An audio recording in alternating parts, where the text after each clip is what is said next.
नमस्कार। हम विष्णु स्वागत करते हैं आपका अपने इस YouTube चैनल विष्णु हिंदी साहित्य लाइक में। यदि आपने अभी तक हमारी इस YouTube चैनल को सब्सक्राइब नहीं किया तो आप सभी लोगों से विनम्र आवेदन है कि कृपया हमारी इस YouTube चैनल को अवश्य सब्सक्राइब करें। और आज हम समास के बारे में चर्चा करेंगे। तो चलिए करते हैं इस वीडियो का शुभारंभ समास से। तो देखते हैं कि समास क्या होता है। जब दो या दो से अधिक पद अपने प्रत्ययों या विभक्तियों को छोड़कर मिलते हैं तो वे समास कहलाते हैं। साधारण शब्दों में जब अनेक शब्द मिलकर पद बनाते हैं तब दो या उससे अधिक शब्दों के संयोग से जब कोई एक नया शब्द बनता है और उसका एक नया अर्थ निकलता है तो उससे समास कहते हैं। समास के द्वारा कम शब्दों में अधिक अर्थ व्यक्त करने की कोशिश की जाती है। समास के विग्रह करने से एक नया अर्थ निकलता है।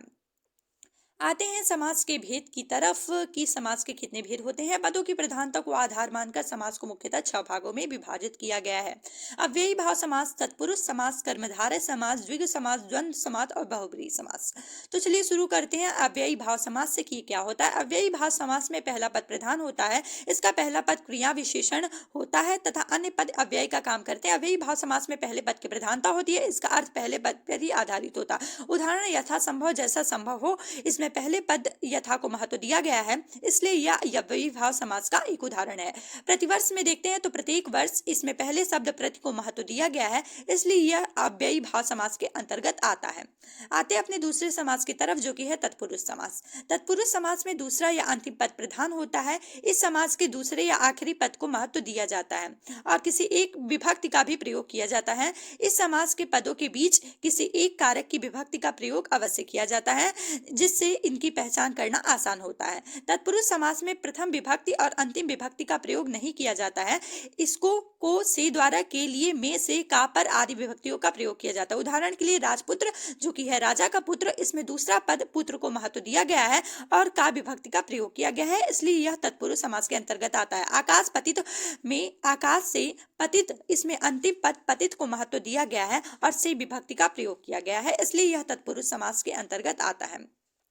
आते अपने तीसरे समास की तरफ द्वंद्व समास। द्वंद्व समास में दोनों पद प्रधान होते हैं और दोनों पद संज्ञा या उसके समूह होते हैं। दोनों पद और अथवा या बोधकों के द्वारा जुड़े होते हैं। जब उन पद को अलग करने के लिए लिखा जाता है तो इन योजकों शब्दों का प्रयोग किया जाता है। उदाहरण के लिए माता पिता, माता और पिता, यहाँ पर माता पिता और बोधक से जुड़ गए हैं, इसलिए यह द्वंद्व समास के अंतर्गत आते हैं। सीता राम में सीता और राम, यहाँ पर सीता राम को और बोधक से जोड़ दिया गया है, इसलिए सीताराम द्वंद्व समास के अंतर्गत आता है। आते हैं अपने चौथे समास की तरफ जो कि है बहुब्रीहि समास।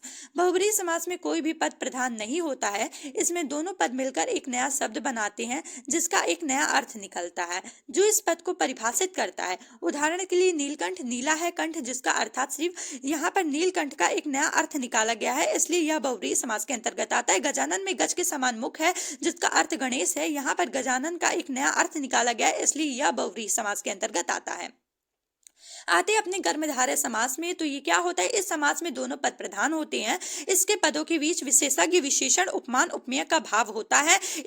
इसमें किसी एक पद की विशेषता बताई जाती है या फिर उससे तुलना की जाती है। शशिमुख में सच के समान मुख, यहाँ पर उपमान उपमेय का भाव है, इसलिए यह कर्मधारय समास के अंतर्गत आता है। पीताम्बर में पीला है जो अंबर अर्थात वस्त्र, यहाँ पर विशेषण का भाव है, इसलिए यह कर्मधारय समास का एक उत्तम उदाहरण है। आते हैं अपने छठवें समास की तरफ जो कि है द्विंग समास। द्विंग समास में पहला पद प्रधान मतलब पहला पद संख्या का बोध करता है और दूसरा पद प्रधान होता है। संख्यावाची शब्द समूह या समाहार का बोध करता है। इस समास में दूसरे पद को महत्व दिया जाता है। नवरत्न में 9 रत्न का समूह है जो कि एक संख्या को दिखाता है, इसलिए द्विगु समास के अंतर्गत आता है। दूसरे उदाहरण को देखें तो चौराहा है जो कि 4 राहों का समाहार है।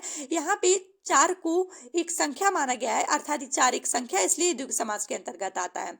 यदि आपको मेरी ये वीडियो पसंद आई हो तो आप सभी लोगों से एक बार पुनः आग्रह है कि कृपया वीडियो को लाइक करें, चैनल को सब्सक्राइब करें। मिलते हैं आप सभी लोगों से अगली वीडियो में एक अलग टॉपिक के साथ। तब तक के लिए नमस्कार।